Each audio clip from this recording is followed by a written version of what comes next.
সাজিয়ে গুছিয়ে খেতে দিলে কার না ভালো লাগে, তাই আজকে বরের থালটা সাজিয়ে নিলাম। প্রথমেই গরম ভাতের সঙ্গে দিয়ে দিলাম শসা আর দিলাম কলমি শাক ভাজা। কলমি শাকটা আমি রসুন দিয়ে ভাজি, কালো জিরে ফোড়ন দিয়ে। আর এখানে ছিল সজনে ডাঁটা, এটা কুমড়ো দিয়ে বানিয়েছি সজনে ডাঁটার সবজিটা। পাতলা মটর ডাল বানিয়েছিলাম, সেটাও দিয়ে দিয়েছি। আর এ বাটিতে দিলাম মোরলা মাছের টক।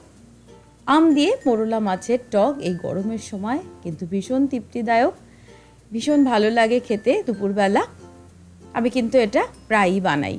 আপনারাও কি এরকম করে বানান মোরলা মাছের টক আম দিয়ে? আর ছিল মাটনটা দিয়ে দিচ্ছি। দিয়ে দেব এক টুকরো আলু। আলু না দিলে আমার বর আবার ভীষণ অপছন্দ করে খাসির মাংসে, তাই আলু দিয়েই আমি বেশিরভাগই খাসির মাংসটা বানাই। ছিল ঘরে পাতা টক দই, এটা প্রায় রোজই দুপুরবেলা খাওয়া হয় আমাদের।